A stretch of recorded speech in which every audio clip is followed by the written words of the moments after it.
പച്ചക്കറികൾ ഇഷ്ടമില്ലാത്ത കുട്ടികളായിരിക്കുമല്ലോ പൊതുവെ. അങ്ങനെയുള്ള പിള്ളേർക്ക് സെറ്റായിട്ടുള്ളൊരു ഐറ്റമാണ് കേട്ടോ ഇത്. വെജ് പാസ്തയാണ് ഉണ്ടാക്കാൻ പോകുന്നത്. അടിപൊളി ടേസ്റ്റാണ് കേട്ടോ. പിള്ളേരെ അറിയേയില്ല ഒരു പച്ചക്കറിയാണ് കഴിക്കാൻ പോകുന്നത് എന്നുള്ളത്. അപ്പോൾ അതിനായിട്ട് ഞാനിവിടെ എടുത്തിട്ടുള്ളത് വീറ്റിൻ്റെ പാസ്തയാണ്. നമ്മൾ മൈദ ഒരുപാട് ആഡ് ചെയ്യേണ്ടെന്ന് കരുതിയതുകൊണ്ട് തന്നെ വീറ്റിൻ്റെ പാസ്ത എടുത്തു. ഒരു പാനിലേക്ക് 1 ഗ്ലാസ് വെള്ളം, ആവശ്യത്തിനുള്ള ഉപ്പും ചേർത്ത് 1 ടീസ്പൂണോളം സൺഫ്ലവർ ഓയിലും ചേർത്തിട്ട് നന്നായിട്ടൊന്ന് തിളപ്പിക്കുന്നുണ്ട്. എന്നിട്ട് തിളച്ച് വരുമ്പോൾ നമുക്ക് ആവശ്യത്തിനുള്ള പാസ്ത അതിൽ ആഡ് ചെയ്യാം. ഒരു 6-7 മിനിറ്റ് കൊണ്ട് തന്നെ പാസ്ത വെന്ത് കിട്ടും കേട്ടോ. ഹാഫ് കുക്ക് ആയാലും മതി. എന്നിട്ട് അതേ പാനിൽ തന്നെ ഞാനൊരു ടീസ്പൂണോളം ബട്ടർ ആഡ് ചെയ്യുന്നുണ്ട്. ഒന്ന് മെൽറ്റായി വരുമ്പോൾ നമുക്ക് എന്തൊക്കെ പച്ചക്കറിയാണോ ആഡ് ചെയ്യാൻ പറ്റുന്നത് ഒക്കെ ആഡ് ചെയ്യാം കേട്ടോ. ഞാനിവിടെ ഒരു കഷ്ണം മത്തനും, ഒരു കഷ്ണം ക്യാരറ്റ്, ഒരു കഷ്ണം സവാളയാണ്. നന്നായിട്ടൊന്ന് വഴറ്റി വരുമ്പോൾ കുറച്ച് വെള്ളം ഒഴിക്കുക. പിന്നെ ഞാൻ അതിലേക്ക് ഒരു കുഞ്ഞി കഷ്ണം തക്കാളി ആഡ് ചെയ്യുന്നുണ്ട്.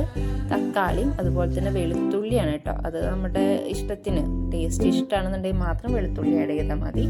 എന്നിട്ട് നമ്മുടെ ഈ പാസ്ത അതിലേക്ക് ആഡ് ചെയ്യുക. നന്നായിട്ടൊന്ന് മിക്സ് ചെയ്യുക. ആവശ്യത്തിനുള്ള കുരുമുളക് പൊടിയാണ് കേട്ടോ ഇടണം. എരിവിനനുസരിച്ചിട്ടുള്ള കുരുമുളക് പൊടി ഇടുക.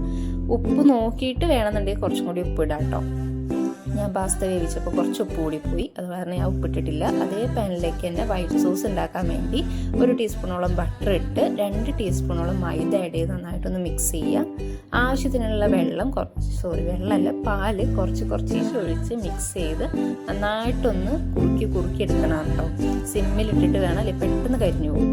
ഇതുപോലെ കുറുകി വരുമ്പോൾ ഒറിഗാനോയും ചില്ലി ഫ്ലേക്സും ആണ് ഇട്ടുന്നത്.